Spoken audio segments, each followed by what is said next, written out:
6번만 하면 됩니다. 요실금 수술하고 동시에 치료할 부작용이 거의 없다는 거. 비용도 중요한 방광벽 자체를 튼튼하게 해주는 방광에 약물을 직접 주입해서 하는 치료에 대해서 설명을 간단히 드린 적이 있는데요. 저희가 이제 치료 경험이 축적되다 보니까 장기간 약물 복용에 비해서 확실히 방광에 약물을 직접 주입해서 하는 치료 방법이 여러 가지 장점이 있더라고요. 또 이제 아무래도 환자분들은 저희가 이제 설명을 많이 드려도 이게 많이 헷갈려 하세요. 요실금, 과민성 방광, 간질성 방광염, 만성 방광염 병 자체가 다른 것이고 그러다 보니까 치료 방법도 다르거든요. 예전에는 약물 복용을 했었다 그러면 요즘에 그 방광에 약물 직접 주입하는 치료 방법이 여러 가지 장점이 많이 있거든요. 그래서 오늘은 그 부분에 대해서 명확하게 설명을 드리려고 합니다. 자, 장기 약물 복용에 비해서 방광 약물 주입 치료가 좋은 점 오늘 다섯 가지에 대해서 설명드리도록 하겠습니다. 자, 방광 약물 치료가 장기 약물 복용에 비해서 좋은 점. 첫 번째는요. 제가 벌써 제목에서 벌써 힌트를 드렸잖아요. 자, 약물은 적어도 최소한 1년 정도는 복용을 해야 되거든요. 최소한 1년 정도 복용하고 나서 약을 끊어서 증상을 또 봐서 그래도 증상이 다시 나면 또 약을 다시 먹어야 되는 경우가 있고 자기 본인에게 맞는 약물을 찾기 위해서는 약이 또 여러 가지 종류가 있거든요. 그걸 2주씩 이렇게 복용하면서 맞는 약을 또 찾아야 됩니다. 그게 아마 또 한 달 이상 걸릴 수가 있는데요. 찾고 나서 1년을 또 장기간 복용을 해야 된단 말이죠. 근데 이게 저희가 매일 약을 드시는 게 사실 보통 쉬운 일이 아니잖아요. 또 이미 다른 고혈압이나 당뇨나 고지혈증 다른 약을 이미 드시고 계신 분들이라면 거기에 추가적으로 해서 약을 또 먹는다는 게 사실 간단한 일만은 아니거든요. 그에 비해서 방광 약물 주입 치료는 6번만 하면 됩니다. 일주일에 한 번씩 해서 6번. 근데 한 번 주입하는 것도 시간이 아주 간단해요. 방광에 약물만 주입하는 거 아픈 것도 아니고 1분 정도도 안 걸리거든요.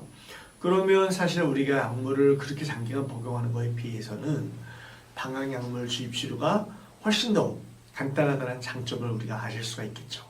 두 번째 장점은요. 이게 요실금 수술하고 동시에 치료할 수 있다는 겁니다.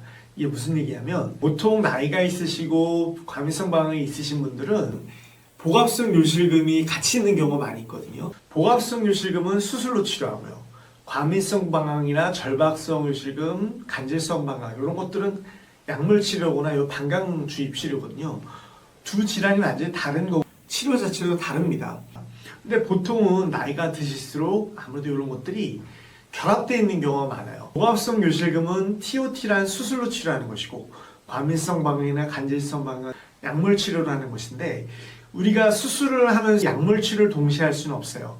왜 그러냐면 수술은 우리가 다 아무래도 6주가 걸리는데 이 수술 자체는 좀 소변이 줄기를 좀 약하게 하는 쪽으로 작용하는 것이고 과민성 방광 약물 이런 거는 방광의 기능을 좀 약간 약하게 해서 이것도 소변을 좀 안 나오게 하는 두 가지를 동시에 할 수는 없어요. 그러면 결국은 수술을 다 끝나고서 6주 동안 기다렸다가 이게 다 물고 나서 약물 치료는 시작을 해야 되는데 그럼 시간이 그만큼 많이 걸릴 수밖에 없잖아요. 근데 그에 반해서 방광 약물 주입 치료는 요실금 수술과 동시에 같이 시작할 수가 있거든요. 주입 치료는 6번이 필요하다고 말씀드렸잖아요.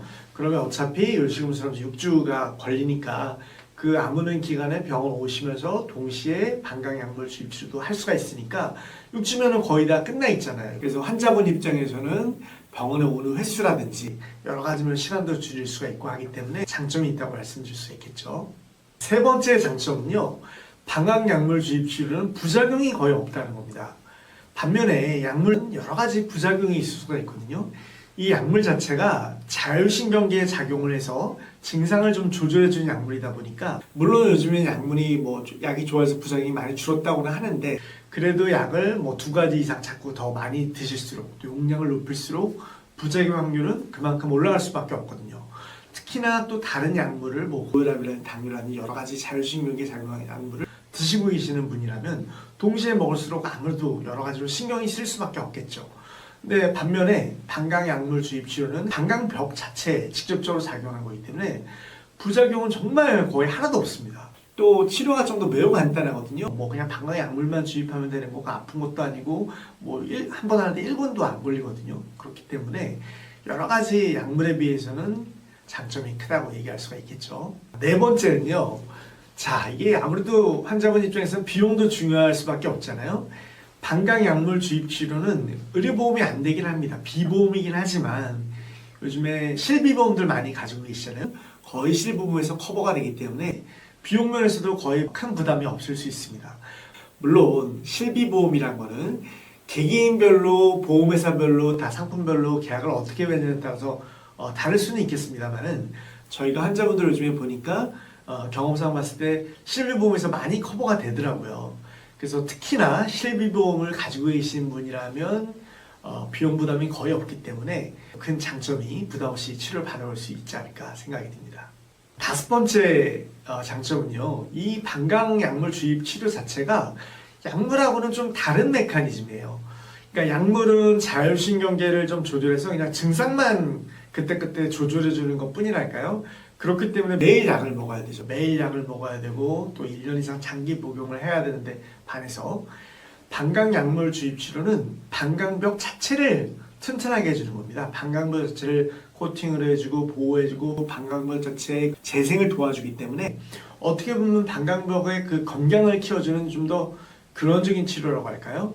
그렇기 때문에 부작용도 크게 없고요. 그래서 약물 치료하고는 좀 다른 것이죠. 그렇기 때문에 이 방광 치료 자체가 좀 더 치료 메커니즘으로 봤을 때도 좀 더 장점이 많이 있다고 얘기할 수가 있겠습니다. 물론 방광 주입 치료 자체가 만능은 아닙니다.